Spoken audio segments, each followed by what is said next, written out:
Hello everyone, I am Priyanka Gaur. Welcome back to my channel learning with pace. आज का हमारा topic है उन मेथड्स के बारे में जिनका हम यूज करते हैं while teaching English grammar. That means हम इस वीडियो में बात करेंगे उन अलग अलग मेथड्स के बारे में जिनका यूज हम इंग्लिश ग्रामर को पढ़ाने में करते हैं। तो सबसे पहले हम बात करेंगे ट्रेडिशनल मेथड के बारे में। ट्रेडिशनल मेथड को हम डिडक्टिव मेथड भी कहते हैं, क्योंकि डिडक्टिव मेथड में क्या होता है ना, टीचर पहले रूल बताती है एंड देन फिर एग्जाम्पल बच्चों को बताए जाते हैं।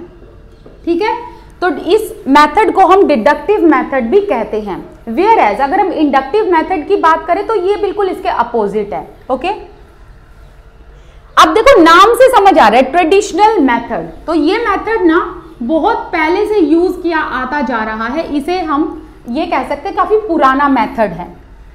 इस मेथड में फॉर्मल ग्रामर पढ़ाई जाती है एंड जो ग्रामर है वो इंडिपेंडेंट सब्जेक्ट के तौर पर पढ़ाया जाता है। इनफैक्ट जो ग्रामर बुक होती है उसी से ही टीचर पढ़ाती है, ग्रामर बुक की हेल्प से। ध्यान रखना, तो ट्रेडिशनल मेथड जो है वो यूजफुल कब है, जब आप बच्चों को फॉर्मल ग्रामर पढ़ा रहे हो। तो फॉर्मल ग्रामर पढ़ाने के लिए ये मेथड बहुत बेस्ट है। इसके अलावा इस मेथड का यूज जब किया जाता है जब ग्रामर को एक इंडिपेंडेंट सब्जेक्ट के तौर पर पढ़ाया जाता है एंड ग्रामर की बुक जो होती है उस बुक के माध्यम से ही बच्चों को फिर सिखाया जाता है। तो टीचर इसमें क्या करती है, इस मेथड के थ्रू टीचर जो है डिडक्टिव मेथड का यूज करती है। तो टीचर पहले रूल बताएंगी या डेफिनेशन बताएंगी, फिर उसके बाद बच्चों को एग्जाम्पल बताए जाते हैं। जैसे कि टीचर बच्चों को नाउन पढ़ा रही है, तो नाउन पढ़ाएगी जब टीचर तो क्या करेंगी, तो पहले टीचर जो है बच्चों को नाउन की डेफिनेशन करा देंगी। जैसे कि a noun is a name of person, place और अ थिंग। तो बच्चों को ये डेफिनेशन बता दी। अब बच्चे क्या करेंगे, इस डेफिनेशन को मेमोराइज करेंगे, मतलब याद करेंगे इस डेफिनेशन को एंड देन एक्सरसाइज करेंगे। तो देखो, जैसे कि एक एग्जाम्पल लेते हैं इसका। टीचर ने नाउन पढ़ाया, तो नाउन का टीचर ने एक डेफिनेशन बता दिया। इसके साथ साथ टीचर ने डेफिनेशन के बाद रूल भी बता दिए एंड फिर कुछ बच्चों को एग्जाम्पल्स दे दिए। ठीक है, जैसे कि बच्चों को बोल दिया दिस इज अ पेन। ठीक है, तो पेन क्या है, एक नाउन है।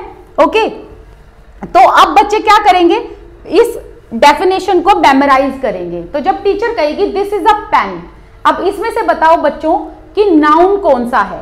तो अब बच्चे पूरा सेंटेंस देखेंगे, डेफिनेशन देखेंगे। तो डेफिनेशन में बच्चे देखेंगे कि किसी पर्सन, प्लेस या थिंग के नाम को हम नाउन कहते हैं। तो बच्चों को समझ में आएगा कि पेन क्या है, एक थिंग है, एक चीज है। तो बच्चे जो है डेफिनेशन को लर्न करके फिर आंसर देंगे कि पेन क्या है, ये एक नाउन है। तो ऑल एंड ऑल आपको ध्यान में ये रखना है कि ट्रेडिशनल मेथड में टीचर पहले रूल एंड डेफिनेशन बताती है, फिर उसके बाद एग्जाम्पल कराती है एंड बच्चे जो हैं वो क्या करते हैं, रूल एंड डेफिनेशन को मेमोराइज करके एक्सरसाइज करते हैं। मतलब जो प्रैक्टिस सेट होता है फिर उसको लगाते हैं बच्चे। एक चीज ध्यान रखना कि ये मेथड जो है छोटे बच्चों के लिए कामयाब नहीं है, ये मेथड यूजफुल है बड़े बच्चों के लिए। ओके, इसके अलावा आपको ये वीडियो की क्वालिटी ज्यादा सही नहीं दिख रही होगी। रीजन बीइंग कि जब मैं शूट करी थी तो लाइट चली गई और पता नहीं अब कितनी देर में आएगी, तो इसलिए मुझे लगा फटाफट से इसको शूट कर ही लेते हैं। ठीक है, अब इसके अलावा ये जो ट्रेडिशनल मेथड है इसकी डीमेरिट क्या है, तो ये जो मेथड है ना ये काफी मोनोटोनस है। बच्चे इस मेथड से काफी बोर हो जाते हैं, काफी डल मेथड है। क्यों? क्योंकि इसमें ना टीचर का ज्यादा रोल है, बच्चों का कम रोल है। तो जहां पर बच्चों का कम रोल होगा बच्चे वहां पर तो बोर हो ही जाएंगे। इसके अलावा बच्चे यहां पर रूल एंड डेफिनेशन को लर्न करते हैं, याद करते हैं। तो कहीं ना कहीं बच्चों की यहां पर रोट लर्निंग होती है, उनको ना ऐसे डेफिनेशन रूल एकदम रटने पड़ते हैं। इसके अलावा इस मेथड में प्रैक्टिस कम कराई जाती है बच्चों की एंड ये वाला मेथड जो है ये टीचर सेंटर्ड है। तो टीचर इसमें ज्यादा रोल निभाती है, बच्चे थोड़े से बैठ के रटते हैं, उतना इनको एक्सरसाइज करने को, उतना उनको प्रैक्टिस सेट करने को मिलता नहीं है। इसके अलावा बच्चों का रोल भी कम ही है इसमें। तो टीचर क्या करती है, टीचर पढ़ाएगी, बच्चों ने गलती कर दी तो करेक्ट करा देंगी। अब दूसरा मेथड है इनफॉर्मल मेथड। अच्छा, एक और चीज ध्यान रखना, ट्रेडिशनल मेथड को हम फॉर्मल मेथड भी कह सकते हैं। कई बार ना एग्जामिनर क्या करता है, इस तरीके से जो है क्वेश्चन पूछेगा। एग्जामिनर क्या करता है, एग्जामिनर जैसे कि ट्रेडिशनल मेथड की जगह फॉर्मल या फिर डिडक्टिव मेथड नाम दे देगा, तो आपको पता होना चाहिए यहाँ पर किसकी बात हो रही है। अब यहाँ पर हम बात करेंगे इनफॉर्मल मेथड के बारे में, बिल्कुल इसके opposite. Teaching of grammar not by rules. यहाँ पर टीचर क्या करती है, पहले रूल्स नहीं बताती, रूल्स के थ्रू तो बच्चों को पढ़ाया नहीं जाता, बल्कि इसको कैसे पढ़ाया जाता है, ग्रामर का यूज करके पढ़ाया जाता है। जैसे कि देखो इसमें अभी आपको समझ में आएगा किस तरीके से ये जो है ना मेथड, ये छोटे बच्चों के लिए, प्राइमरी स्टूडेंट्स के लिए बिल्कुल परफेक्ट है। देखो इसमें क्या होता है, टीचर ना, अच्छा एक चीज ध्यान रखना, इनफॉर्मल मेथड में ग्रामर की कोई इंडिपेंडेंट बुक नहीं होती, नो इंडिपेंडेंट ग्रामर बुक, या फिर या फिर ये लिख लो कि हाँ ये जो है अलग से सब्जेक्ट के तौर पे नहीं पढ़ाया जाता, ठीक है, ये ज्यादा सही रहेगा कि ग्रामर की एक अलग से बुक नहीं होती, नो ग्रामर बुक। इसके अलावा इसमें जो क्या करती है टीचर, जो टेक्स्ट बुक होती है ना, जैसे कि टेक्स्ट बुक समझे आप, जैसे लिटरेचर का जो पार्ट है वहां पर अगर कुछ ग्रामर आ गई तो बच्चों को वो ग्रामर पढ़ा दी जाती है वहां से। तो जो टेक्स्ट बुक होती है, जब टीचर टेक्स्ट बुक कराती है उसके साथ साथ बच्चों को ग्रामर कराती है, तो इंटीग्रेटेड मेथड का यूज किया जाता है। ओके, तो अब देखो क्या होता है, टीचर ना जब टेक्स्ट बुक पढ़ाती है बच्चों को, उसी के साथ साथ ग्रामर का यूज बता देती हैं। तो ये मेथड काफी प्रैक्टिकल है, इसको बच्चे इजीली लर्न कर पाते हैं, एंड ये वाला मेथड छोटे बच्चों के लिए एकदम परफेक्ट होता है। नेक्स्ट है through continuous practice of using words. अब देखो टीचर यहाँ पर क्या करती है, टेक्स्ट बुक को जब पढ़ाएंगी या उसमें से कुछ लिखवाएंगी तो बच्चे जो हैं वो अलग अलग वर्ड्स का कंटिन्यूअस प्रैक्टिस करते हैं। तो प्रैक्टिस के साथ साथ ग्रामर पढ़ा दी जाती है। तो यहाँ पर जब प्रैक्टिस होती है तो वो किसके द्वारा करी जाती है, प्रैक्टिस बच्चों के द्वारा। तो ये चाइल्ड सेंटर्ड मेथड है, बच्चे इसमें बोर नहीं होते। इसके अलावा जो बच्चे हैं वो प्रैक्टिस के साथ साथ ग्रामर को पढ़ते हैं एंड ग्रामर को लर्न कर लेते हैं अच्छे से। Through this method practical use of grammar rules are taught. तो ग्रामर जो रूल्स होते हैं उनका प्रैक्टिकल यूज दिखाया जाता है। क्यों? क्योंकि टेक्स्ट बुक में प्रॉपर सेंटेंसेस होते हैं, ऐसी चीजें होती हैं जिन जो बच्चों की थोड़ी सी ना रियल लाइफ सिचुएशन पर बेस्ड होती हैं। तो ऐसी चीजों के थ्रू जो है बच्चे ग्रामर को इजीली सीख जाते हैं और बच्चों को ये भी पता चलता है कि ग्रामर को यूज कैसे करना है। जैसे यहाँ पर तो रूल्स वगैरह, डेफिनेशन वगैरह रटवा दी जाती हैं, यहाँ पर ऐसा नहीं होता। यहाँ पर इंग्लिश ग्रामर का प्रैक्टिस कराया जाता है, प्रॉपर प्रैक्टिस के थ्रू ग्रामर का यूज किया जाता है। इसके अलावा अच्छा एक चीज और ध्यान रखना, अगर हम ये वाले मेथड की बात करें तो अगर क्वेश्चन ये आ जाए कि बच्चों की जो है आपने ग्रामर एकदम रिफाइन करनी है, बच्चों को अगर आगे जाकर राइटिंग या रीडिंग, इंग्लिश राइटिंग या इंग्लिश रीडिंग करनी है, कुछ भी ऐसा करना है इंग्लिश से रिलेटेड, तो ये वाला मेथड ज्यादा अच्छा है। क्यों? क्योंकि इसमें जो ग्रामर है ना वो फॉर्मल ग्रामर पढ़ाई जाती है। क्योंकि राइटिंग में क्या होता है, राइटिंग में आपकी ग्रामर मिस्टेक नहीं होनी चाहिए। तो बच्चा जैसे आगे जाकर सपोज करो राइटर बनना चाहता है, तो अब उसको कौन सी ग्रामर आप सिखाओगे, तो सॉरी उसको कौन सी मेथड के थ्रू ग्रामर सिखाओगे, तो इस मेथड के थ्रू आपको सिखानी है, ठीक है, क्योंकि इसमें प्रॉपर रूल एंड रेगुलेशंस होते हैं। लाइट आ गई है, बहुत अच्छा हुआ। इसके अलावा इसकी डीमेरिट ये है कि इसमें जो टाइम है वो ज्यादा जाता है। क्यों टाइम ज्यादा जाता है? क्योंकि जो टेक्स्ट बुक है ना, टेक्स्ट बुक से क्या होता है, बच्चे जो है टेक्स्ट बुक इतना बड़ा होता है, ठीक है, उसके अंदर टीचर टेक्स्ट बुक से लेसन भी पढ़ा रही है, साथ साथ ग्रामर भी पढ़ा रही है, तो काफी टाइम कंज्यूमिंग है। इसके अलावा बच्चे जो हैं उनका ध्यान जो है भटक जाता है, क्योंकि टेक्स्ट बुक करते करते जो टीचर है जब उनको ग्रामर की तरफ ले जाएगी तो बच्चों का ध्यान भटक जाता है। ओके, तो इसीलिए ये मेथड इतना कामयाब नहीं है, लेकिन फिर भी छोटे बच्चों के लिए ये वाला मेथड अच्छा है, बड़ों के लिए ये वाला अच्छा है। अब जो अदर मेथड्स की बात जो है अभी हम करेंगे, तो एक बार मैं इसको इरेज कर दूं, फिर मैं लिखती हूं यहाँ पर और फिर हम अदर मेथड्स के बारे में बात करते हैं। अब हम बात करेंगे रेस्ट जो हमारे मेथड्स बच गए उनके बारे में। तो अभी थर्ड जो मेथड है that is inductive deductive method. अब इस मेथड में क्या है कि इंडक्टिव एंड डिडक्टिव दोनों को इंटीग्रेट करके ये मेथड बनाया गया है एंड इस मेथड के थ्रू भी इंग्लिश ग्रामर पढ़ाई जाती है। लेकिन इस मेथड में क्या होता है, हम इंडक्टिव से डिडक्टिव की तरफ जाते हैं। तो मैंने आपको क्या बताया था कि इंडक्टिव में पहले एग्जाम्पल दिए जाते हैं, डिडक्टिव में पहले रूल दिया जाता है, ध्यान रखना। तो यहां पर क्या होता है कि इंडक्टिव से डिडक्टिव की तरफ जाया जाता है। तो इंडक्टिव में क्या होता है, एग्जाम्पल पहले दिए जाते हैं एंड डिडक्टिव में पहले रूल दिए जाते हैं। तो हम कह सकते हैं कि बच्चों को पहले एग्जाम्पल दिए जाते हैं एंड बाद में रूल। अब देखो इसमें किस तरीके का एक नियम है इस मेथड में। So through this method student themselves formulate rules. तो स्टूडेंट्स जो है वो खुद ब खुद क्या करते हैं, रूल्स बनाते हैं। अब टीचर क्या करती है, उनको एग्जाम्पल देती हैं। तो बच्चे जो है उन एग्जाम्पल्स को अच्छे से ऑब्जर्व करके, एनालाइज करके रूल्स को फॉर्मुलेट करते हैं। पहले ये पूरा पढ़ लेते हैं, फिर मैं आपको नटशेल में बताऊंगी इसका मतलब। Students are given some example of similar type. तो टीचर क्या करती है, सिमिलर टाइप के बहुत सारे एग्जाम्पल दे देती हैं।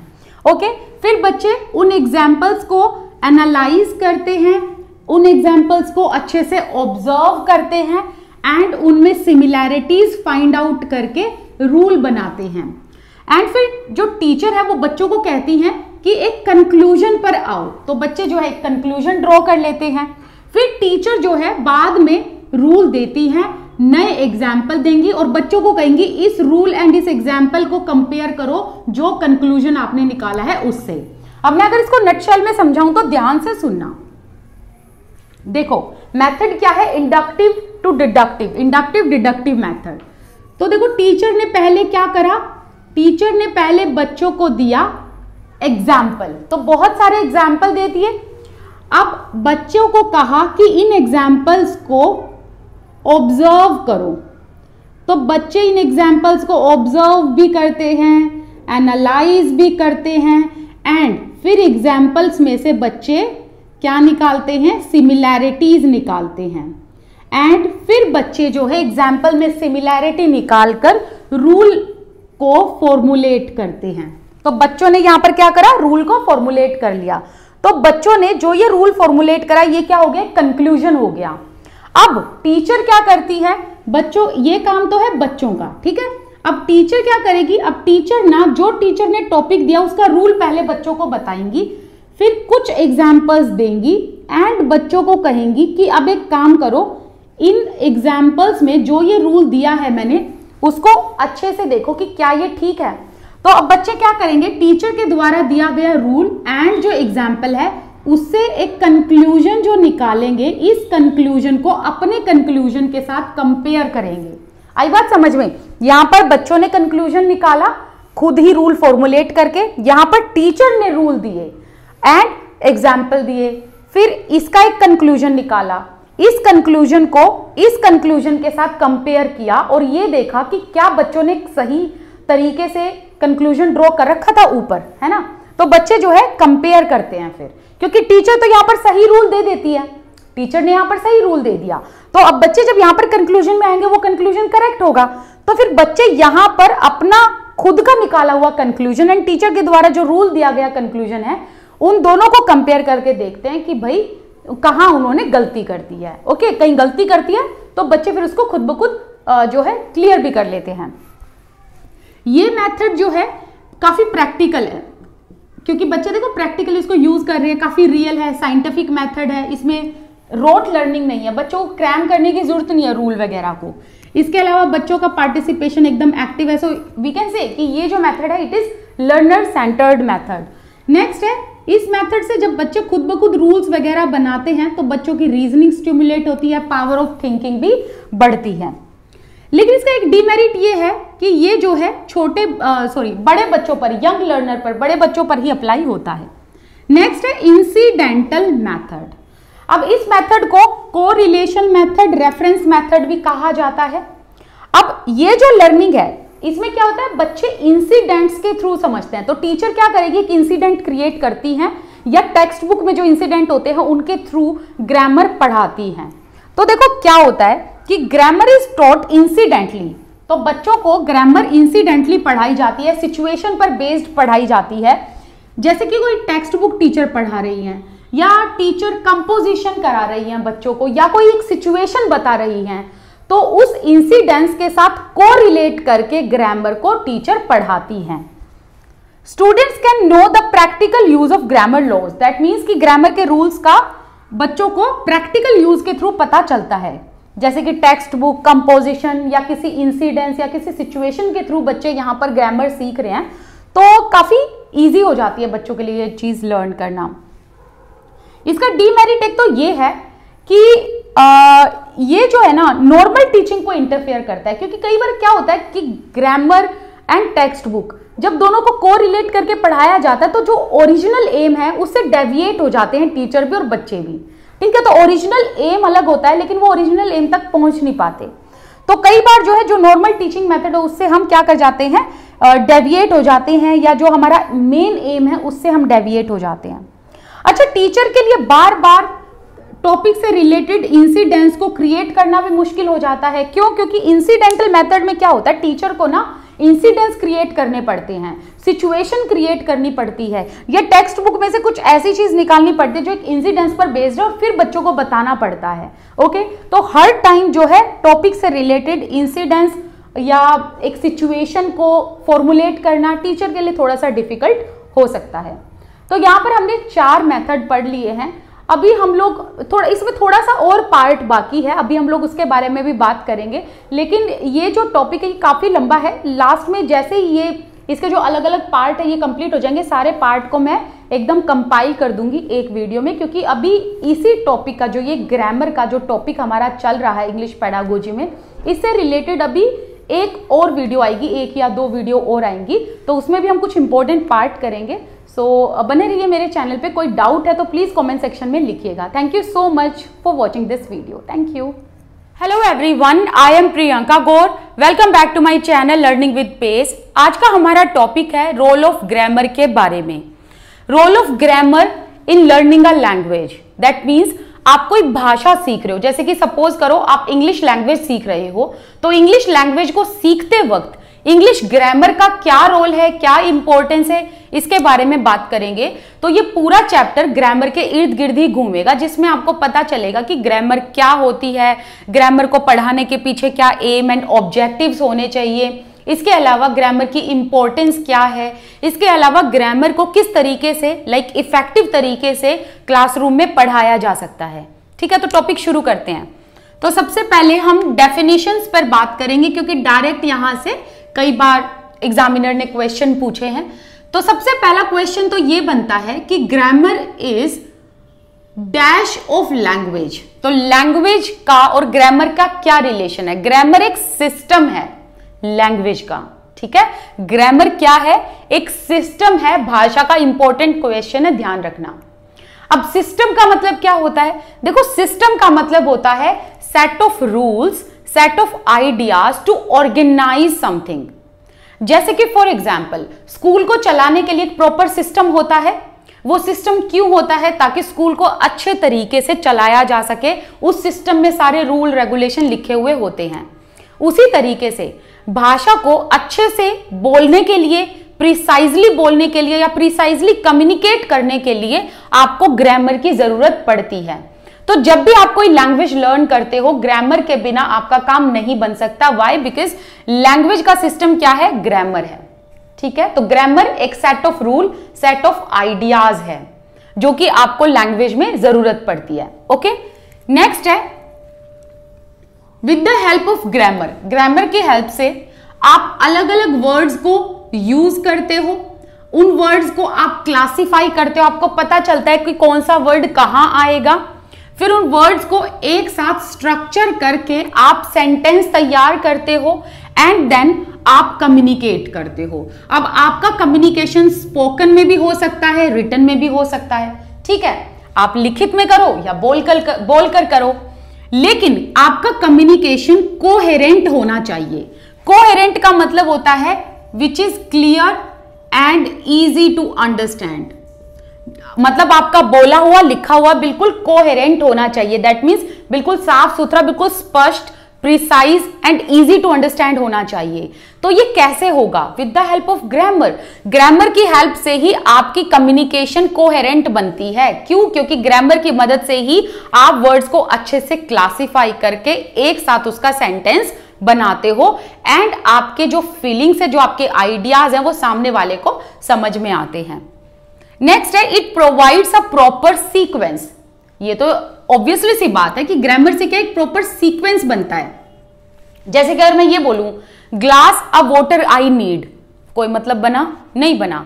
और अगर मैं ये बोलूं I need a glass of water, आप सभी को एकदम से समझ आ जाएगा, आपको ना उसमें टाइम नहीं लगेगा मेरी बात को ट्रांसलेट करने में, राइट। लेकिन अगर मैंने कुछ उल्टा पुल्टा बोल दिया, जैसे जंबल करके मैंने बोल दिया अब water I need a glass ऐसे करके, तो आप सोचोगे कि क्या बोल रहे हैं प्रियंका मैम, क्या बोल रही हैं, राइट। लेकिन अगर मैं सीधा ये बोलूं I need a glass of water, आप सबको समझ आ जाएगा, राइट। तो क्या होता है कि ग्रामर की हेल्प से जो सेंटेंस है या जो वर्ड्स है उसका प्रॉपर सीक्वेंस बनता है एंड आप अपने आइडियाज को बेटर तरीके से फिर रिप्रेजेंट करते हो। सामने वाला आपको समझ भी जाता है कि आपने क्या कहा और एक बार में ही समझ आ जाता है, राइट।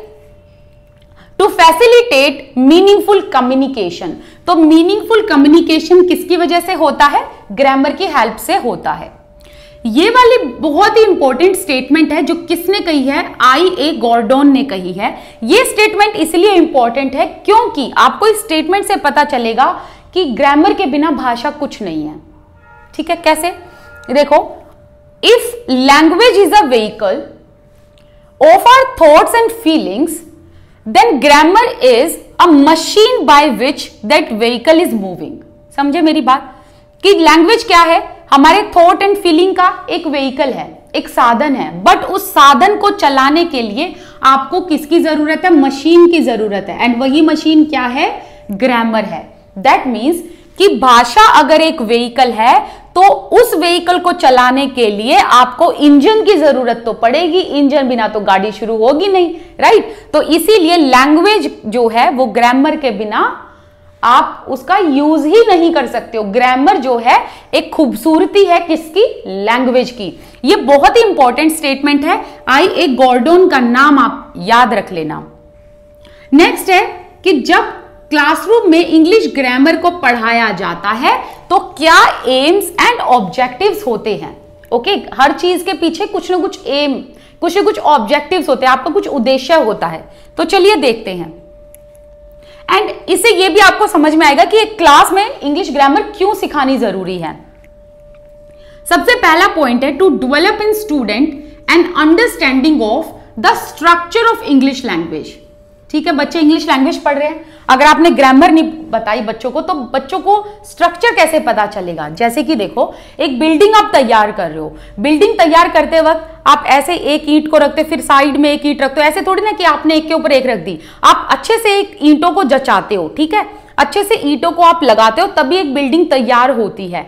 सो वो क्या है? बिल्डिंग का एक स्ट्रक्चर है। इन द सेम वे भाषा का एक स्ट्रक्चर ग्रामर है। तो ग्रामर के बिना आपका जो भाषा, आपकी जो भाषा होगी उसका कोई मतलब नहीं होगा, वो मीनिंगलेस होगी। ठीक है, नेक्स्ट है to enable learners to express their ideas logically.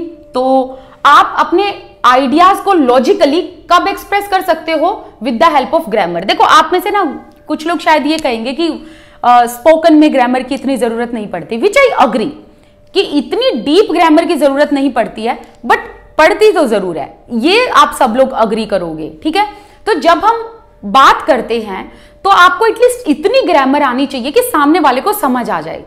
अच्छा, आपने कभी देखा होगा, अभी आजकल रिसेंटली कुछ मीम्स वगैरह ऐसे चल रखे हैं, पता नहीं, मैंने अभी कुछ दिन पहले एक मीम देखा था जिसमें एक लड़का जो है वो थोड़ा सा इस तरीके से बोल रहा था, उसको ग्रामर नहीं आ रही थी, ठीक है, तो वो अजीब अजीब सा बोल रहा था, तो लोग उसके नीचे कमेंट्स में हंस रहे थे। और एक तरफ हम ये कहते हैं कि ग्रामर की जरूरत नहीं होती, दूसरी तरफ हम दूसरों का फिर मजाक भी बना देते हैं, यार इसको ग्रामर नहीं आती। तो शायद आपको कहीं ना कहीं पता है कि ग्रामर की इंपॉर्टेंस कितनी है, राइट।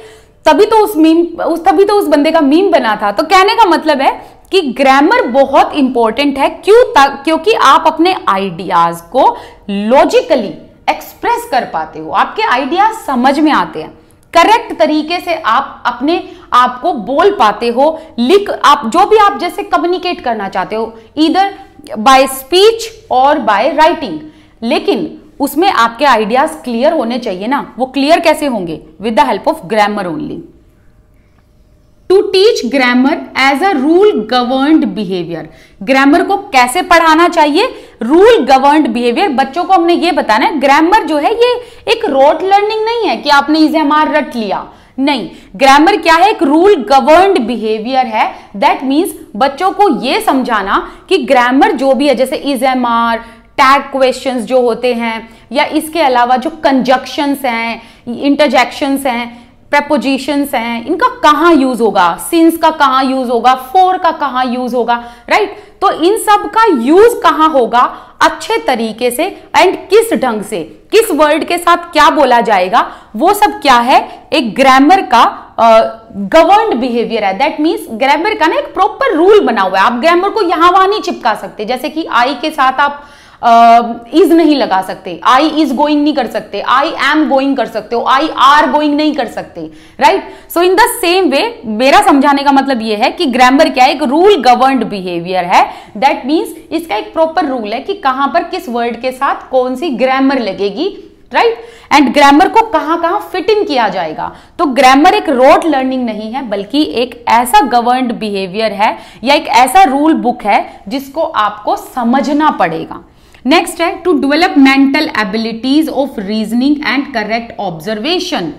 तो बच्चों में जब हम ग्रामर सिखाते हैं तो बच्चों की जो रीजनिंग पावर है वो तो डेवलप होती है, इसके अलावा उनकी जो करेक्ट ऑब्जर्वेशन है वो भी अच्छे से डेवलप होती है। करेक्ट ऑब्जर्वेशन का मतलब है जैसे कि जब बच्चों को इंग्लिश ग्रामर आती है, जिस बच्चे को सही इंग्लिश ग्रामर आएगी तो वो दूसरे की गलतियां भी एकदम से पकड़ लेता है कि सामने वाले ने ये गलत बोला, सामने वाले ने ये गलत बोला। तो बच्चों को जो है प्रॉपर ऑब्जर्वेशन समझ में आएगा, करेक्ट ऑब्जर्वेशन समझ में आएगा कि ग्रामर का कहां यूज होता है, कहां गलतियां होती हैं, सामने वाला तो कहीं गलती नहीं कर रहा है, ठीक है। नेक्स्ट है to enable the student to assimilate the correct pattern of the language. देखो ग्रामर की हेल्प से एक बच्चे को क्या सीखने को मिलता है कि भाषा का जो पैटर्न है उसका एसिमिलेशन कैसे हो सकता है, भाषा को किस तरीके से जोड़कर उसका एसिमिलेशन करके आप बोल सकते हो, ठीक है। नेक्स्ट है to develop scientific attitude toward language. देखो जैसे कि हमने यहां पर क्या पढ़ा था, ग्रामर क्या है? एक सिस्टम है, एक स्ट्रक्चर है। तो लैंग्वेज का ये कहीं ना कहीं एक साइंटिफिक एटीट्यूड हो गया ना, ठीक है। किसी भाषा का एक ये क्या है? ग्रामर रूल है, ठीक है। तो वही रूल क्या है? एक तरीके का साइंटिफिक एटीट्यूड है। साइंटिफिक एटीट्यूड का मतलब होता है जैसे कि देखो किसी के पीछे पूरा एक टूल लगा सकते हो आप, ठीक है। एक ऐसी टूल जिसके बिना भाषा का कोई रोल नहीं है। तो भाषा के प्रति बच्चों का एक साइंटिफिक एटीट्यूड बढ़ता है जब वो ग्रामर सीखते हैं, क्योंकि उनको समझ में आता है कि भाई ग्रामर बिना काम नहीं चलने वाला। नेक्स्ट है to develop taste for creativity. With the help of grammar बच्चे जो हैं अपने आप को क्रिएटिवली एक्सप्रेस तो कर ही पाते हैं, पर उनको यह भी पता चलता है कि नए नए वर्ड्स को किस तरीके से एक साथ लाकर हमें स्ट्रक्चर करना है। तो बच्चों में क्रिएटिविटी भी आती है। एंड आप लोगों को मैं ये चीज बता दूं, अगर हम स्पोकन लेवल की बात करें तो बोलते वक्त आपकी ग्रामर इस साइड उस साइड हो जाए तो कोई दिक्कत नहीं है, लेकिन जब हम राइटिंग की बात करते हैं, फॉर्मल राइटिंग की, तब आपकी ग्रामर बहुत सही और अच्छी होनी चाहिए, ठीक है। जैसे कि अगर हमें जब कभी YouTube से भी ईमेल आती है तो वो ईमेल में प्रॉपर ग्रामर यूं की यूं लिखी हुई होती है, वहां से हल्की सी भी मिस्टेक नहीं होती है। तो आप देखना कि जो ऑफिस में काम करते हैं, ईमेल्स वगैरह लिखते हैं, उनकी ग्रामर बहुत अच्छी होती है, और जब भी वो वर्ड्स का यूज करते हैं ना तो वो बहुत क्रिएटिव वर्ड्स का यूज करते हो, तो उनमें हाई क्रिएटिविटी होती है। तो यही चीज हमने बच्चों में भी डेवलप करनी है, ठीक है। अब यहां पर तो हमने बात की डेफिनेशन, एम्स एंड ऑब्जेक्टिव्स के बारे में। अब हम बात करेंगे कि जो ग्रामर है इसकी इंपॉर्टेंस क्या है, एंड देन कुछ सजेशंस देखेंगे कि किस तरीके से ग्रामर को इफेक्टिवली टीच किया जा सकता है क्लासरूम में। ओके, तो एक बार मैं इसको क्लीन करती हूं, फिर लिखते हैं, फिर कुछ एक ऐसे इंपॉर्टेंट क्वेश्चंस के बारे में बात करेंगे जो ऑलरेडी पहले आए हुए हैं इस टॉपिक के रिगार्डिंग। अब हम यहां पर इंग्लिश ग्रामर की इंपॉर्टेंस के बारे में बात करेंगे, एंड देन हम कुछ मेथड्स पढ़ेंगे। तो सबसे पहले इंपॉर्टेंस देखते हैं। देखो लैंग्वेज क्या है? एक कॉम्प्लेक्स सिस्टम है। कॉम्प्लेक्स सिस्टम का मतलब language is made up of many parts, and इस कॉम्प्लेक्स सिस्टम का जो लॉजिकल फॉर्म है वो है ग्रामर। नेक्स्ट है impact of grammar on all languages. सभी लैंग्वेजेस में आप ये देखोगे कि ग्रामर का इंपैक्ट प्रोमिनेंट है। बिना ग्रामर के आपकी जो कम्युनिकेशन है वो अच्छे तरीके से नहीं हो पाएगी। नेक्स्ट है, अगर आप चाहते हो कि आपका कम्युनिकेशन लेवल एकदम एनहेंस्ड तरीके का हो तो आपको उसके लिए ग्रामेटिकल कॉम्पिटेंस होना जरूरी है। ग्रामर की नॉलेज होनी बहुत जरूरी है। तो आपके पास अगर ग्रामर की नॉलेज होगी तभी आपकी कम्युनिकेशन एकदम एनहेंस्ड लेवल की होगी, मतलब सुपर्ब लेवल की होगी। नेक्स्ट है, अगर आप चाहते हो कि आपका कम्युनिकेशन प्रोफिशिएंट हो, प्रोफिशिएंट का मतलब आपके पास ना कम्युनिकेशन स्किल की पूरी निपुणता हो, ठीक है, पूरे आपके पास स्किल हो, आप एकदम परफेक्ट हो कम्युनिकेशन में, तो उसके लिए भी आपको क्या चाहिए होगा? एक तो नॉलेज, दूसरा ग्रामर का एप्लीकेशन, तीसरा vocabulary. Knowledge, grammar and vocabulary. तो इसकी हेल्प से आपकी जो कम्युनिकेशन है वो एकदम प्रोफिशिएंट होगी एंड आप जो भी कन्वे करना चाहते हैं वो मीनिंगफुल वे से कन्वे कर पाएंगे, जिसको सोसाइटी इजीली एक्सेप्ट भी करेगी एंड अंडरस्टैंड भी करेगी। नेक्स्ट है, therefore teaching grammar is imperative. Imperative का मतलब होता है इंपॉर्टेंट। तो बच्चों की जो कम्युनिकेशन स्किल है, इनफैक्ट जो भी इंग्लिश लैंग्वेज को लर्न कर रहा है उसको ग्रामर पढ़ना इसलिए जरूरी है क्योंकि ग्रामर के बिना बच्चों का काम नहीं चलेगा एंड टीचर को ग्रामर पढ़ानी ही पढ़ानी चाहिए, because it is imperative, it is very much important. किस चीज के लिए इंपॉर्टेंट है? आपकी कम्युनिकेशन को प्रोफिशिएंट बनाने के लिए, आपके आइडियाज को अच्छे तरीके से कन्वे करने के लिए, आपकी कम्युनिकेशन को एनहेंस्ड बनाने के लिए, राइट, एंड जो आप बोल रहे हैं उसे लॉजिकल बनाने के लिए ग्रामर की जरूरत होती है। नेक्स्ट है, writing and speaking correctly gives anyone the appearance of credibility. जिसकी राइटिंग एंड स्पीकिंग एकदम करेक्ट होती है, जिसका रिटन एंड स्पोकन स्किल एकदम करेक्ट होता है, तो उस इंसान की क्रेडिबिलिटी बढ़ जाती है। क्रेडिबिलिटी का मतलब होता है विश्वसनीय। जैसे कि जब आप इंटरव्यू देने जाते हो, आप देखना कि इंटरव्यू में सिलेक्शन ही उन लोगों का होता है जो बिल्कुल कॉन्फिडेंट होते हैं बोलने में, ठीक है, बिल्कुल प्रोफिशिएंट होते हैं जो बोलने में, तो उसी बंदे का इंटरव्यू क्लियर होता है जिसकी क्रेडिबिलिटी बढ़ती है, और क्रेडिबिलिटी आती है आपकी ग्रामर के साथ। नेक्स्ट है, importance of grammar in writing is undebatable. देखो, राइटिंग में तो ग्रामर की जरूरत होती ही होती है, चाहे ईमेल्स की बात कर लो या फिर आप सारे ऑफिशियल रिकॉर्ड्स की बात कर लो, आप किसी भी ऐसे ऑफिशियल वर्क की बात करो, तो आप अगर फॉर्मल लेवल पर काम कर रहे हो तो आपकी जो राइटिंग है वो बहुत अच्छी होनी चाहिए, उसमें ग्रामेटिकल मिस्टेक नहीं होनी चाहिए, ठीक है। नेक्स्ट है मेथड्स, किस तरीके से हम इंग्लिश ग्रामर को क्लासरूम में इफेक्टिव तरीके से पढ़ा सकते हैं। पहले तो टीचर को जो भी लेसन प्लान करना है वो बिफोर हैंड कर लेना है। क्लास में जाने से पहले आपके पास लेसन प्लान होना चाहिए कि आपको क्या पढ़ाना है, क्यों पढ़ाना है, एंड जो आप पढ़ाने वाले हो उससे आप बच्चों को क्या सिखाने वाले हो, आपके एम, आपके ऑब्जेक्टिव बिहाइंड योर टीचिंग पहले ही प्लान होने चाहिए। नेक्स्ट है, जो कि आपने बीएड में करे भी हुए हैं सारे लेसन प्लान। नेक्स्ट है, method of teaching should be according to the age of the learner. तो हमने इंग्लिश ग्रामर को पढ़ाना है ऐसे according to the age, and उसी तरीके के हम मेथड हमने यूज करने हैं। जैसे कि बड़े बच्चे हैं तो वो आराम से बैठ के आपकी बातों को सुनेंगे, समझेंगे। छोटे बच्चे हैं तो उनको हमने खेल खेल में सिखाना है, ठीक है। नेक्स्ट है, the material should be taken from text book. तो जो टेक्स्ट बुक होती है ना, इंग्लिश का जो लिटरेचर पार्ट होता है, वहां से आप ग्रामर पढ़ाओगे तो बच्चों को इजीली समझ आएगी। क्यों? क्योंकि टेक्स्ट बुक में स्टोरीज दी जाती हैं, स्टोरीज के साथ साथ आप ग्रामर कराते जाओ तो बच्चे जो है टेक्स्ट बुक के साथ साथ ग्रामर पढ़ते हैं तो वो रिलेट कर पाते हैं ग्रामर के साथ। क्योंकि देखो, ग्रामर क्या ना, ग्रामर बच्चों को कॉन्क्रीट से एब्स्ट्रैक्ट की तरफ लेकर जाती है, एंड ये पॉसिबल तभी होगा जब आप ग्रामर को टेक्स्ट बुक के साथ जोड़ दोगे। नेक्स्ट है, सफिशिएंट प्रैक्टिस।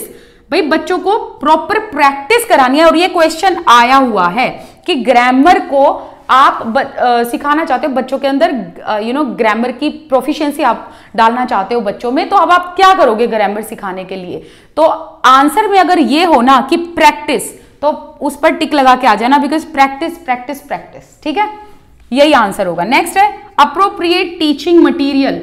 आपको क्लास में टीचिंग मटेरियल यूज करने, जैसे कि चार्ट, फ्लैश कार्ड, पिक्चर्स, इसके अलावा ग्राफ, बहुत सारी चीजें आप यूज कर सकते हो क्लासरूम में।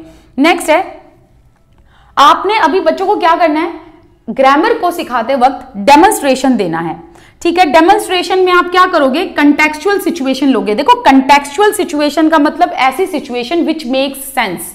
कंटेक्चुअल का मतलब होता है विच मेक्स सेंस। तो ऐसी सिचुएशन में आप क्या करोगे, डेमोन्स्ट्रेट करोगे। जैसे कि ना आप शॉपकीपर एंड कस्टमर दोनों का एक नाटक प्ले कर सकते हो, डेमोन्स्ट्रेशन दे सकते हो। एंड जब डायलॉग फॉर्म में एक शॉपकीपर बोलेगा एंड एक कस्टमर बोलेगा, आप ये क्लास में ऐसा नाटक क्रिएट कर सकते हो, एक डेमोन्स्ट्रेशन करा सकते हो। शॉपकीपर एंड कस्टमर के बीच में जो डायलॉग होंगे उसमें आप ग्रामर पर एम्फेसाइज करो तो बच्चे इजीली समझेंगे। क्यों? क्योंकि वो सिचुएशन बच्चों ने देखी हुई होती है। जब बच्चे शॉप पर जाते हैं मम्मी के साथ, पापा के साथ, तो बच्चे ऐसे कंटेक्चुअल सिचुएशन में सीखते हैं।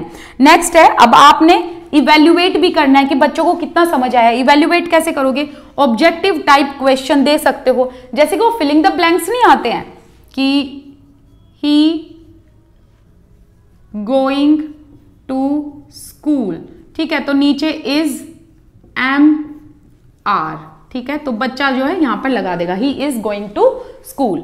तो इस तरीके के जो है ऑब्जेक्टिव टाइप टेस्ट आप दे सकते हो। इसके अलावा देखो एक क्वेश्चन ऐसा आया हुआ है कि क्वेश्चन कुछ ऐसा था, आई ड्रैंक्ड वाटर। अब एग्जामिनर आपके सामने क्या करेगा, इस तरीके के स्टेटमेंट देगा जो स्टेटमेंट गलत होंगे। ठीक है, तो एग्जामिनर पूछेगा 4 ऑप्शन में से कि अब बताओ कि बच्चे ने इस सेंटेंस में क्या करा है। ठीक है, इस सेंटेंस में कहां गलती करी। तो उसमें कुछ ऑप्शंस ऐसे होंगे कि बच्चे को ग्रामर नहीं आती, तो हमने ये बिल्कुल नहीं बोलना है कि बच्चे को ग्रामर नहीं आती।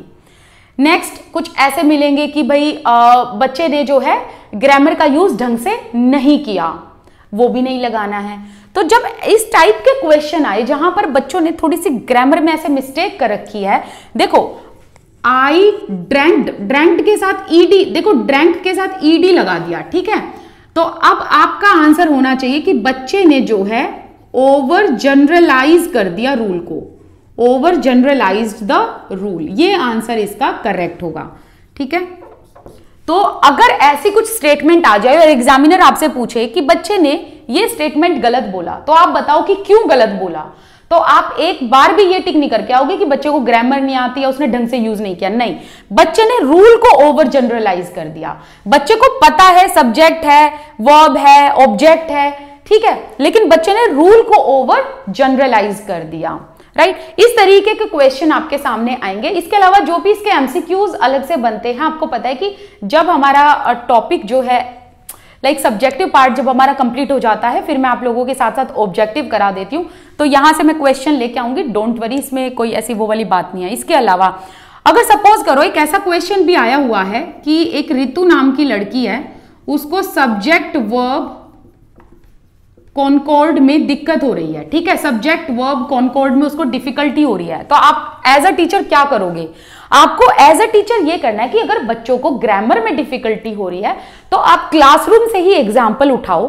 ठीक है, क्लासरूम के एग्जाम्पल दो, क्योंकि बच्चे रियल लाइफ सिचुएशन के साथ जुड़ेंगे, एक ऐसी situation which would be contextual. ठीक है, तो बच्चे जो है रियल लाइफ सिचुएशन के साथ जुड़ेंगे एंड इनफैक्ट आपको उस बच्चे पर एक्स्ट्रा अटेंशन भी पे करना पड़ेगा। लेकिन एग्जाम्पल कहां से लोगे आप, अपनी ही क्लासरूम से। तो बच्चे क्या है, ग्रामर को इजीली समझते हैं। जैसे कि देखो आप नाउन समझाने वाले हो बच्चों को, तो जब आप नाउन समझाओगे, आप यहां वहां बाहर का एग्जाम्पल मत दो, क्लासरूम से ही एग्जाम्पल दे दो। कैसे, मार्कर दिखा दो, बोर्ड दिखा दो, खुद का नाम बता दो, है ना।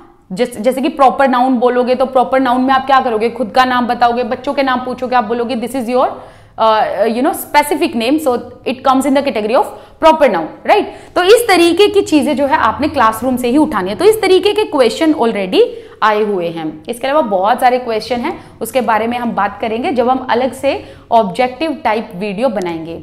अब हमारा ये जो टॉपिक है ना, role of grammar in learning a language, ये भी कंप्लीट नहीं हुआ है। ठीक है, अभी ना इसके मेथड्स बाकी हैं, तो नेक्स्ट वीडियो में इसके मेथड्स करेंगे। ठीक है, चलिए मिलते हैं नेक्स्ट वीडियो में। Till then bye bye, thank you so much for watching this video. आप मेरे साथ टेलीग्राम, इंस्टाग्राम पर जुड़ सकते हैं, दोनों के लिंक आपको डिस्क्रिप्शन बॉक्स में भी मिल जाएंगे एंड आप शायद स्क्रीन पर भी डिस्प्ले होते हुए देख सकते हैं इंस्टाग्राम का अकाउंट। कोई डाउट है तो आप वहां डीएम कर सकते हैं। चलिए मिलते हैं नेक्स्ट वीडियो में। I wish you all the best, keep learning. Thank you so much for watching this video. Bye. Hello everyone, I am Priyanka Gaur. Welcome back to my channel learning with pace. आज का हमारा जो topic है वो ये है कि formal grammar and functional grammar, इन दोनों में क्या डिफरेंस है। एंड यहां से क्वेश्चन अब की बार सीटेट में आए हैं तो थोड़ा सा ध्यान से आपने सुनना है। Formal grammar and functional grammar, तो देखो जो ये फॉर्मल ग्रामर होती है ना, इसको हम प्रिस्क्रिप्टिव ग्रामर भी कह सकते हैं, हम इसको थ्योरेटिकल ग्रामर के नाम से भी जानते हैं एंड हम इसको ट्रेडिशनल ग्रामर के नाम से भी जानते हैं। अब मैं आप लोगों को रीजन बताती हूं कि इतने सारे नाम जो है इसके क्यों हैं। देखो जो ये फॉर्मल ग्रामर है, नाम से समझ आ रहा है ना, बिल्कुल फॉर्मल तौर पर, औपचारिक तौर पर, ठीक है। तो ऐसी ग्रामर जिसको फॉर्मल तौर पर पढ़ाया जाता हो, फॉर्मल यूज के लिए पढ़ाया जाता हो, तो इसे हम प्रिस्क्रिप्टिव ग्रामर कहते हैं। तो ग्रामर के बेसिकली कुछ टाइप्स होते हैं जिसमें से दो इंपॉर्टेंट टाइप हैं, प्रिस्क्रिप्टिव एंड डिस्क्रिप्टिव।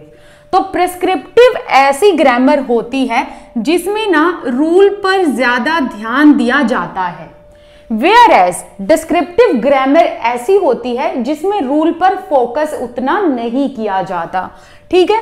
तो फॉर्मल ग्रामर को हम प्रिस्क्रिप्टिव ग्रामर भी कह सकते हैं क्योंकि प्रिस्क्रिप्टिव ग्रामर में रूल का उपयोग किया जाता है एंड फॉर्मल ग्रामर में भी ग्रामर के रूल पर ज्यादा ध्यान दिया जाता है, ठीक है। नेक्स्ट है थ्योरेटिकल ग्रामर। अब थ्योरेटिकल ग्रामर क्यों कहते हैं इसे, क्योंकि थ्योरेटिकल का मतलब क्या होता है, जो किसी रूल पर बेस्ड हो, जो किसी आधार पर, ऐसे आधार पर बेस्ड हो जैसे कि कोई प्रिंसिपल्स वगैरह, ठीक है।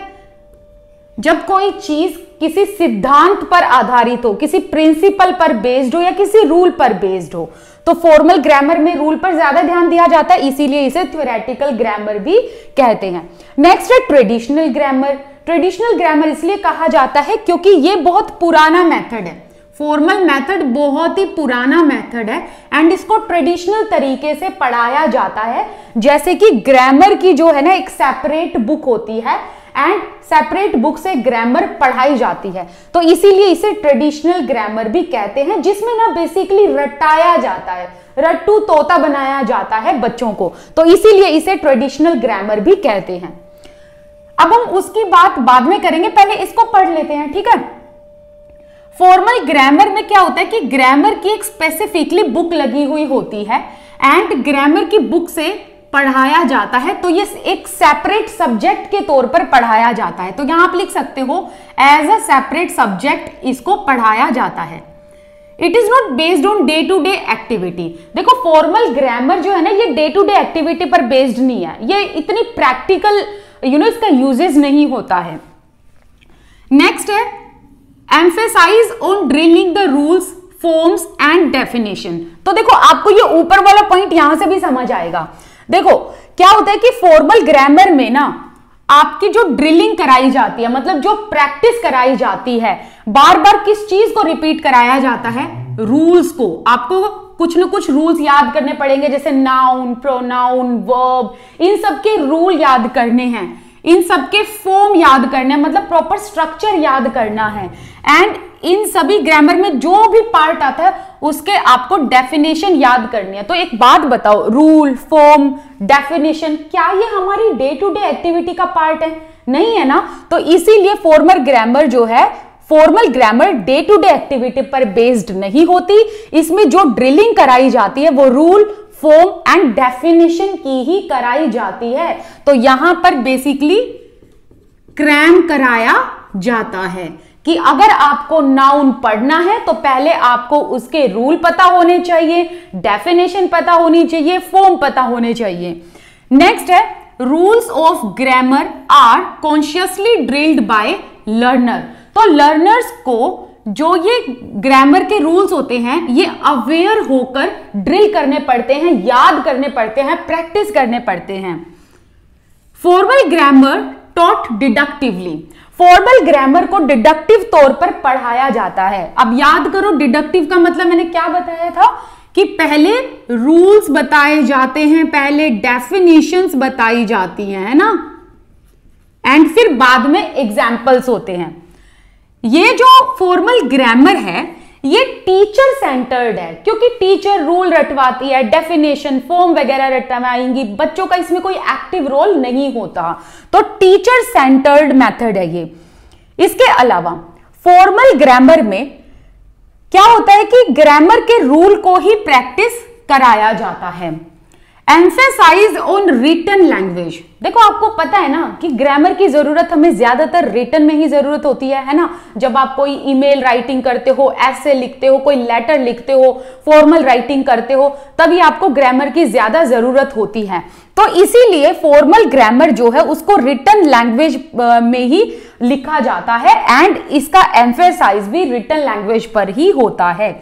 ये जो मेथड है फॉर्मल ग्रामर का, ये बहुत सब्जेक्टिव है, लाइक बहुत वास्ट है। कैसे है? क्योंकि ग्रामर को ना एज ए सेपरेट सब्जेक्ट पढ़ाया जाता है और इतनी चीजों के रूल्स, रेगुलेशंस, फॉर्म, डेफिनेशन याद करनी होती है, तो ये बहुत सब्जेक्टिव पार्ट बन जाता है। Taught as separate subject, structure of language, तो इसमें लैंग्वेज के स्ट्रक्चर पर ध्यान दिया जाता है। तो देखो स्ट्रक्चर का मतलब ही यही होता है कि रूल पर ध्यान देना, सिंटैक्स पर ध्यान देना, ठीक है, लिख लेना, सिंटैक्स पर ध्यान देना, रूल पर ध्यान देना, ठीक है।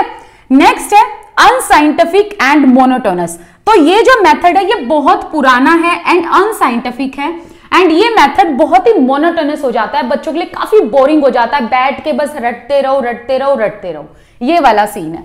अगर हम वेयर एज फंक्शनल ग्रामर की बात करें, इससे बिल्कुल अपोजिट फंक्शनल ग्रामर है। फंक्शनल ग्रामर बेस्ट मेथड माना जाता है एंड ये नया मेथड है, ठीक है। ये मेथड काफी प्रैक्टिकल है एंड साइंटिफिक है, ओके। तो ये देखो जो फंक्शनल ग्रामर है इसको हम डिस्क्रिप्टिव ग्रामर भी कहते हैं, क्योंकि डिस्क्रिप्टिव ग्रामर में क्या होता है, रूल पर ध्यान नहीं दिया जाता, ठीक है। नेक्स्ट है इंसिडेंटल ग्रामर, इसको इंसिडेंटल ग्रामर क्यों कहते हैं, क्योंकि जो टीचर होती है जब वो बच्चों को ग्रामर पढ़ाती है, फंक्शनल ग्रामर में क्या होता है, जब टीचर बच्चों को ग्रामर पढ़ाती है तो वो इंसिडेंटल तरीके से पढ़ाती है। इंसिडेंटल का मतलब है कोई रियल लाइफ सिचुएशन क्रिएट करके बच्चों को पढ़ाती हैं। तो इससे होता क्या है, बच्चे रियल लाइफ सिचुएशन से रिलेट करते हैं और उनको इजीली सारी चीजें समझ में आ जाती हैं। नेक्स्ट है इसमें कोई ग्रामर की अलग से बुक लगी नहीं होती है एंड ग्रामर को एज अ सेपरेट सब्जेक्ट नहीं पढ़ाया जाता, बल्कि जो एक बुक लगी हुई होती ना रीडर्स की, जैसे स्कूल में जो एक ऐसे टाइप बुक लगी हुई होती है, वहीं से जो है बच्चों को पढ़ा दिया जाता है, एज अ सेपरेट ग्रामर की बुक नहीं होती। ये जो फंक्शनल ग्रामर है ये डे टू डे एक्टिविटी पर बेस्ड होती है, तो इसीलिए बच्चों को ये जो मेथड है ज्यादा सही लगता है, इंटरेस्टिंग लगता है, क्योंकि बच्चे डे टू डे एक्टिविटीज के थ्रू, रियल लाइफ सिचुएशंस के थ्रू इस ग्रामर को आसानी से सीख जाते हैं, क्योंकि यहां पर ज्यादा रूल का क्रैम नहीं कराया जाता।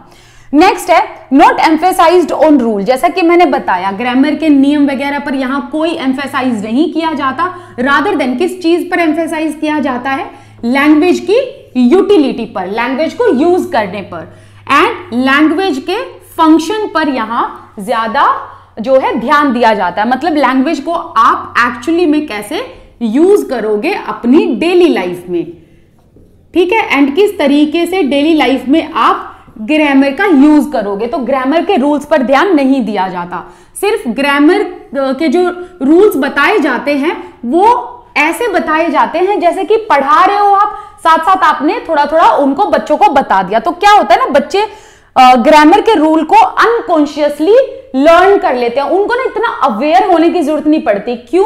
क्योंकि यहां पर तो क्या है, बच्चों को कॉन्शियसली ड्रिलिंग करनी पड़ती है, ठीक है। जैसे कि अगर नाउन की एक डेफिनेशन याद करनी है, रूल याद करने हैं, तो उनको कॉन्शियसली रटने पड़ेंगे। यहां पर बच्चे अनकॉन्शियसली एक्वायर कर लेते हैं, क्योंकि टीचर क्या करती है, जब ऐसे पढ़ाती है, कुछ भी ऐसा मटेरियल पढ़ाती है, तो पढ़ाते पढ़ाते जो है बीच बीच में उनको रूल बता दिए, तो बच्चे क्या होते हैं, ऐसे जो है मोनोटोनस फील नहीं करते, और बच्चे जो है अनकॉन्शियसली ग्रामर को जो है एक्वायर करने लगते हैं, उसका एक्विजिशन करने लगते हैं। इसके अलावा इसमें इंडक्टिव मेथड का यूज होता है, दैट मीन्स पहले एग्जाम्पल बताए जाते हैं। देखो, जब आप बच्चों को एग्जाम्पल के थ्रू पढ़ाते हो तो बच्चे जो है इजीली लर्न कर लेते हैं एंड अनकॉन्शियस तरीके से लर्न करते हैं, उनको ज्यादा एफर्ट करने की जरूरत नहीं होती। क्यों? क्योंकि बच्चे एग्जाम्पल के साथ रिलेट कर पाते हैं। ठीक है, एंड एग्जाम्पल में आप बहुत सारी ऐसी सिचुएशन क्रिएट कर सकते हो जिससे बच्चे रिलेट कर पाएंगे। ये मेथड स्टूडेंट सेंटर्ड होता है। बच्चे क्योंकि जो ग्रामर है उसका प्रैक्टिकल यूज करते हैं, यहां पर लैंग्वेज का प्रैक्टिकल यूज करते हैं, तो इसीलिए ये स्टूडेंट सेंटर्ड है। यहां पर ग्रामर के रूल की बजाय ग्रामर के यूज पर ज्यादा ध्यान दिया जाता है, तो ग्रामर के यूज को ही प्रैक्टिस किया जाता है, वेयर एज यहां पर ग्रामर के रूल को प्रैक्टिस किया जाता है। नेक्स्ट है, जैसे कि आप यहां देख रहे हो कि फॉर्मल ग्रामर में रिटन लैंग्वेज पर एम्फेसाइज किया जाता है, वेयर एज फंक्शनल में स्पोकन, रिटन एंड रीडिंग, तो ऑल ओवर चीजों पर ध्यान दिया जाता है, इसीलिए सबसे बेस्ट मेथड माना जाता है। ये मेथड ऑब्जेक्टिव है, ज्यादा बड़ा नहीं है, लॉन्ग नहीं है, मोनोटोनस नहीं है, बल्कि ये ऑब्जेक्टिव मेथड है। इसके अलावा जो ग्रामर है, इसमें ग्रामर इंटीग्रेटेड तरीके से पढ़ाई जाती है, मतलब जो सब्जेक्ट मटेरियल है उसी के साथ ग्रामर इंटीग्रेट करके पढ़ा दी जाती है, या जो बच्चों को एग्जाम्पल बताए जाते हैं एग्जाम्पल के साथ ग्रामर बता दी जाती है, या जो रियल लाइफ सिचुएशन क्रिएट करी जाती है उसके साथ ग्रामर पढ़ा दी जाती है, तो ग्रामर को इंटीग्रेट करके मिक्स करके पढ़ाया जाता है, वेयर एज यहां ग्रामर को एज अ सेपरेट सब्जेक्ट पढ़ाया जाता है। लैंग्वेज इन एक्चुअल यूज, यहां पर लैंग्वेज के एक्चुअल यूज मतलब इसकी प्रैक्टिस कराई जाती है कि किस तरीके से लैंग्वेज को एक्चुअली यूज करना है अपनी डे टू डे लाइफ में, अपनी डे टू डे कॉन्वर्सेशन में। नेक्स्ट है, ये काफी प्रैक्टिकल मेथड है एंड साइंटिफिक भी है, तो इसीलिए बच्चों को ये वाला मेथड इंटरेस्टिंग भी लगता है। और एक चीज और, आप अपने पर अप्लाई करके देखो, आपको क्या वो चीज ज्यादा सही लगेगी जिसमें आपको एफर्ट करना पड़े, रटना पड़े, या वो चीज ज्यादा सही लगेगी आपको जिसमें आपको एफर्ट भी उतना ना करना पड़े एंड वो प्रैक्टिकल भी हो, है ना? तो यही बात यहां है कि ये प्रैक्टिकल भी है, इसमें ज्यादा एफर्ट नहीं लगता, बच्चे अनकॉन्शियसली ग्रामर को यूज करना सीख जाते हैं। बट ये मेथड काफी मोनोटोनस है, काफी लंबा है एंड ग्रामर को रटते रटते बच्चे यहां पर जो है पागल हो जाते हैं बिल्कुल, तो इसीलिए इन दोनों में से बेस्ट मेथड ये है। इसके अलावा ध्यान रखना, जो मैंने आप लोगों को ये ये प्रेस्क्रिप्टिव एंड डिस्क्रिप्टिव ग्रामर बताई है, कई बार यहां से ही डायरेक्ट क्वेश्चन बन के आ जाता है। प्रेस्क्रिप्टिव ग्रामर वो होती है जिसमें रूल पर ध्यान दिया जाता है, डिस्क्रिप्टिव ग्रामर वो होती है जिसमें रूल पर ध्यान नहीं दिया जाता बल्कि ग्रामर के यूज पर ध्यान दिया जाता है। ठीक है, तो चलिए मिलते हैं नेक्स्ट वीडियो में। Till then bye bye, thank you so much for watching this video. आप मेरे साथ टेलीग्राम, इंस्टाग्राम पर जुड़ सकते हैं एंड नेक्स्ट वाली वीडियो जो होगी उसमें भी हम कुछ ऐसे इंपॉर्टेंट टॉपिक के बारे में बात करेंगे। Till then bye bye, thank you so much for watching this video. Hello everyone, I am Priyanka Gaur, welcome back to my channel learning with pace. आज का हमारा टॉपिक है grammar translation method and direct method के बारे में। One by one हम method को पढ़ेंगे, फिर इन दोनों का कंपैरिजन देखेंगे। ठीक है, तो चलिए अपना टॉपिक शुरू करते हैं। देखो, नाम से ही समझ आ रहा है ग्रामर ट्रांसलेशन मेथड, तो इसमें ग्रामर को कैसे पढ़ाया जाता है? ट्रांसलेट करके पढ़ाया जाता है। कैसे पढ़ाया जाता है? ट्रांसलेट करके पढ़ाया जाता है। तो ये ट्रांसलेशन कैसे होता है? लोकल लैंग्वेज में, या ये कह लो मदर टंग में। ठीक है, लोकल लैंग्वेज या ये कह लो कि मदर टंग में ट्रांसलेट करके पढ़ाया जाता है। इस मेथड का ओरिजिनेट कहां हुआ था? जर्मनी में हुआ था। अब क्वेश्चन आपके माइंड में ये आएगा कि ये मेथड क्यों डेवलप हुआ? देखो बेसिकली इस मेथड को इसलिए डेवलप किया गया था ताकि जो फॉरेन लैंग्वेजेस हैं उनको पढ़ाने में आसानी हो एंड लर्नर्स फॉरेन लैंग्वेज को अच्छे से समझ पाए, सीख पाए। तो जैसे कि हमारे यहाँ इंग्लिश पढ़ानी है, हमारे लिए फॉरेन लैंग्वेज है, इंग्लिश पढ़ानी है, तो इंग्लिश लैंग्वेज को पढ़ाते वक्त आप अगर मदर टंग का यूज करो एंड पढ़ाते वक्त आप जब रीजनल लैंग्वेज में उसको ट्रांसलेट करके पढ़ाओ तो बच्चे उसको, लर्नर्स उसको इजीली लर्न कर पाएंगे। क्योंकि ऐसा कहा जाता है कि लोग अपनी मदर टंग में या रीजनल लैंग्वेज में बहुत फास्ट सोचते हैं, ठीक है। तो इसीलिए ये मेथड आया था ताकि सेकंड लैंग्वेज को या ये कह लो फॉरेन लैंग्वेज को पढ़ाया जा सके, ठीक है, टू टीच सेकंड लैंग्वेज। अब ग्रामर ट्रांसलेशन मेथड में जैसा कि मैंने बताया ट्रांसलेट करके पढ़ाया जाता है, तो ट्रांसलेशन में मदर टंग का यूज किया जाता है। अब मदर टंग के आगे स्लैश लगाकर ये लिख लेना लोकल लैंग्वेज एंड एक और स्लैश लगाकर ये लिख लेना रीजनल लैंग्वेज, क्योंकि एग्जामिनर तीनों में से कोई भी वर्ड आपसे, जो तीनों में से कोई वर्ड आपके सामने लिख देगा और आपको जो है कंफ्यूजन नहीं होनी चाहिए वहां पर। तो मदर टंग कह लो, रीजनल लैंग्वेज कह लो, ठीक है, एक ही बात हो गई, या लोकल लैंग्वेज कह लो या स्टेट लैंग्वेज कह लो, ओके। एम्फेसाइज ऑन ट्रांसलेशन, तो नाम से ही जैसे कि मैंने कहा समझ आ रहा है भाई, ग्रामर ट्रांसलेशन मेथड, तो ट्रांसलेशन पर एम्फेसाइज किया जाता है। तो जब फॉरेन लैंग्वेज या सेकंड लैंग्वेज पढ़ाई जाएगी तो ट्रांसलेट करके पढ़ाई जाएगी, तो यहां पर ट्रांसलेशन पर क्या किया जाता है, फोकस किया जाता है। ये बहुत ही पुराना मेथड है, सबसे पुराना मेथड आप इसे कह सकते हो। Translation of each word, phrases and sentences. So grammar translation method में क्या होता है कि वर्ड टू वर्ड ट्रांसलेट किया जाता है, शब्दों का ट्रांसलेशन होता है, छोटे छोटे वर्डों का भी ट्रांसलेशन बताया जाता है, फ्रेजेस का ट्रांसलेशन बताया जाता है, सेंटेंसेस का ट्रांसलेशन बताया जाता है। तो यहां पर हम कह सकते हैं कहीं ना कहीं पार्ट्स टू होल का यूज किया जाता है, ठीक है, पार्ट्स टू होल का यूज किया जाता है, या ये कह लो बॉटम टू टॉप का यूज किया जाता है। कैसे, देखो पहले वर्ड, फिर उसके बाद फ्रेजेस एंड देन सेंटेंसेस, इनका ट्रांसलेशन किया जाता है। तो bottom to top and part to whole, इस तरीके से इसको पढ़ाया जाता है। सो ग्रामर ट्रांसलेशन मेथड में डिडक्टिव मेथड का यूज किया जाता है।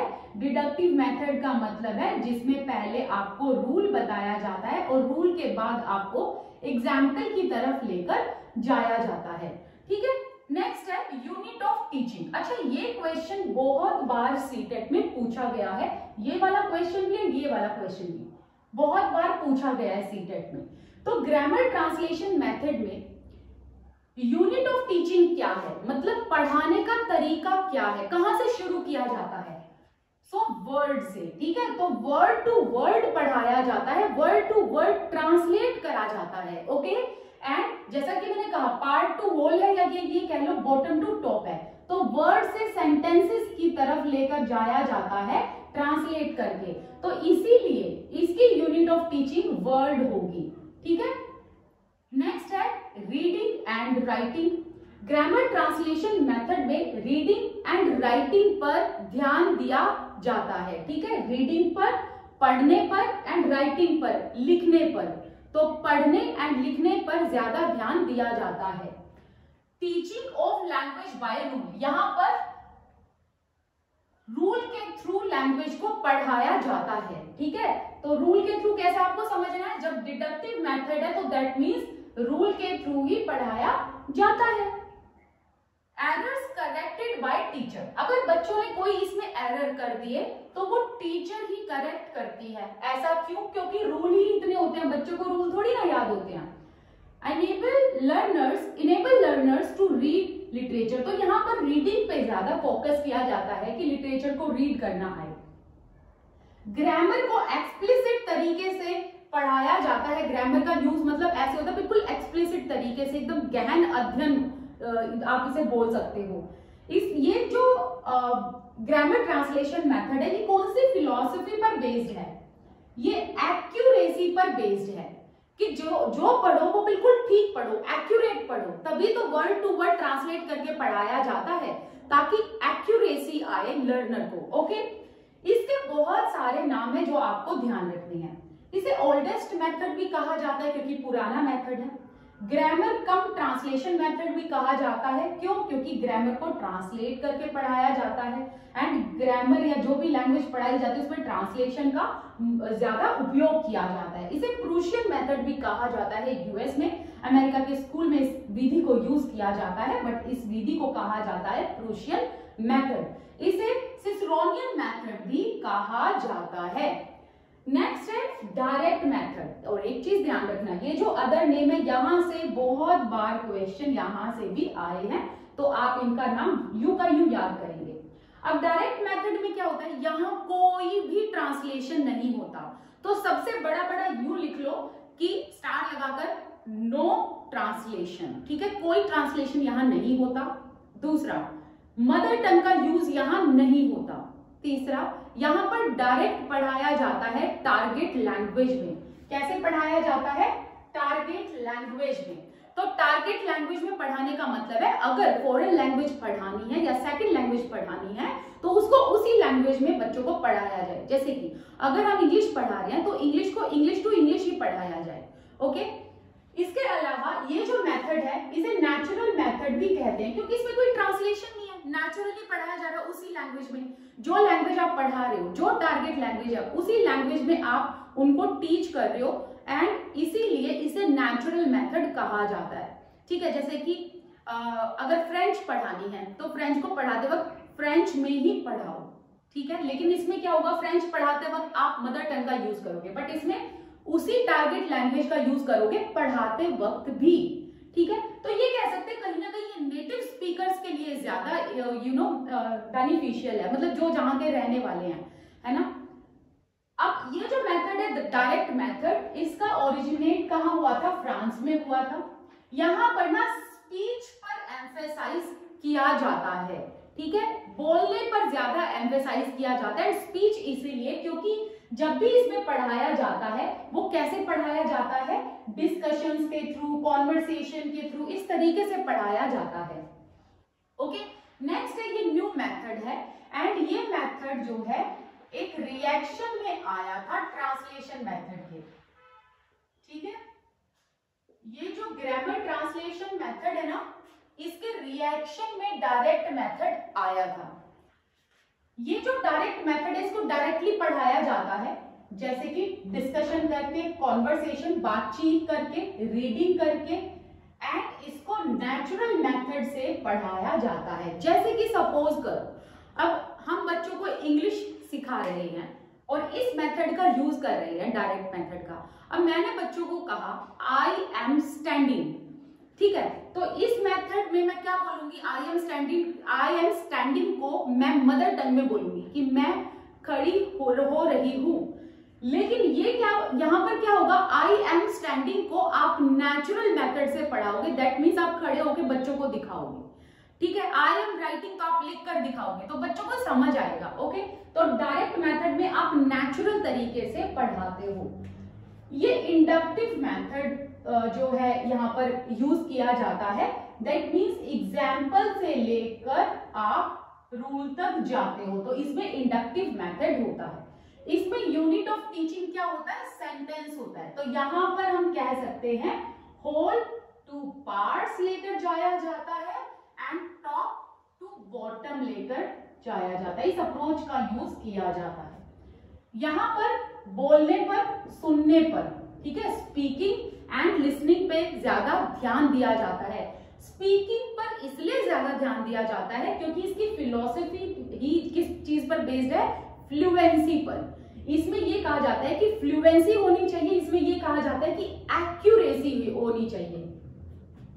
अब जैसे कि यहां पर एक्यूरेसी का मतलब क्या है कि प्रोनाउंसिएशन अच्छी होनी चाहिए, यूज अच्छे से आना चाहिए ग्रामर का, ठीक है, सेंटेंसेस अच्छे से बनने चाहिए। बट इसमें होता है कि जो ग्रामर है उसको फ्लुएंटली बोला जाए, लैंग्वेज को फ्लुएंटली बोला जाए। ठीक है, teaching of language by use, तो जैसे कि यहाँ पर रूल था, यहाँ पर जो है यूज करके बताया जाता है। तो यहाँ पर रूल सिखाए जाते हैं, ठीक है, बट यहाँ पर क्या होता है, एग्जाम्पल्स के थ्रू लैंग्वेज को यूज करके, डिस्कस करके, कॉन्वर्सेशन में यूज करके सिखाया जाता है। जैसे कि अगर सपोज करो आप कहीं कुछ लैंग्वेज को पढ़ रहे हो, ठीक है, एंड वहां पर हो रही है डिस्कशन, तो डिस्कशन में आप नेचुरली उसको सीख जाते हो, बट वेयर एज जहां पर आपको रूल याद करना पड़े, आप रूल याद करने से भागते हो थोड़ा सा, ठीक है, तो इसमें रूल है और इसमें यूज का ज्यादा प्रयोग है।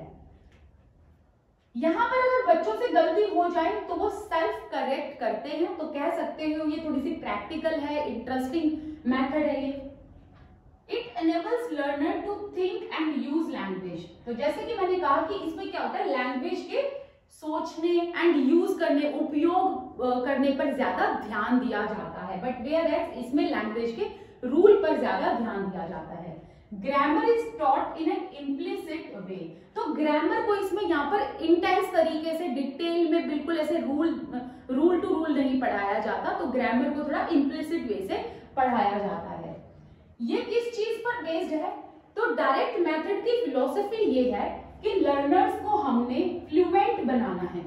फ्लुएंट किस चीज में बनाना है, रीडिंग में भी एंड राइटिंग में भी। इसके और क्या क्या नाम है, इसके नाम है नेचुरल मेथड, रिफॉर्म मेथड भी इसे कहा जाता है। क्यों कहा जाता है, क्योंकि ग्रामर ट्रांसलेशन मेथड के रिएक्शन में डायरेक्ट मेथड आया था, तो इसीलिए इसे रिफॉर्म मेथड भी कहते हैं। नेक्स्ट इसे फेनेटिक मेथड भी कहते हैं। क्यों कहते हैं फेनेटिक मेथड, क्योंकि यहाँ पर साउंड पर भी ध्यान दिया जाता है। दैट मीन्स कि जब आप बोलोगे अच्छा, आपकी मतलब आपकी फ्लुएंसी पर ज्यादा ध्यान दिया जाता है बेसिकली, इसीलिए इसको हम फेनेटिक मेथड भी कहते हैं। इसको साइकोलॉजिकल मेथड भी कहते हैं। देखो यहाँ पर बच्चों को सेल्फ करेक्ट करना पड़ रहा है ना, तो साइकोलॉजिकल मेथड भी है ये, एंड इसे एंटी ग्रामेटिकल मेथड भी कहते हैं, बिकॉज ये जो मेथड है ग्रामर ट्रांसलेशन मेथड के अगेंस्ट आया था, इसीलिए इसे एंटी ग्रामर मेथड भी कहते हैं। अब आपके माइंड में क्वेश्चन आया होगा, ये बेस्ट है कि ये वाली विधि बेस्ट है ना, कौन सा मेथड बेस्ट है? जैसे कि मैंने आपको लास्ट वीडियो में बताया था, ऐसे ही मैं यहाँ पर अगर बताऊं इन दोनों में से, तो दोनों ही अपनी अपनी जगह बेस्ट है, बट अगर इनसे भी बेस्ट की बात करो तो उस मेथड को कहते हैं बाइलिंगुअल मेथड। ठीक है, तो बाइलिंगुअल मेथड जो है वो इन दोनों को रिफॉर्म किया गया, तब जाकर बाइलिंगुअल मेथड आया था। तो इन दोनों मेथड से बेस्ट मेथड बनता है बाइलिंगुअल मेथड। अब आज का हमारा ये जो इंपॉर्टेंट टॉपिक है ये कंप्लीट हुआ। कोई डाउट है कमेंट सेक्शन में बता देना। चलिए मिलते हैं नेक्स्ट वीडियो में। Till then bye bye. Thank you so much for watching this video. आप मेरे साथ टेलीग्राम, इंस्टाग्राम पर जुड़ सकते हैं, दोनों के लिंक आपको डिस्क्रिप्शन बॉक्स में मिल जाएंगे। इंस्टाग्राम का यूजर नेम मैं यहाँ लिख दूंगी। चलिए मिलते हैं नेक्स्ट वीडियो में। Bye bye.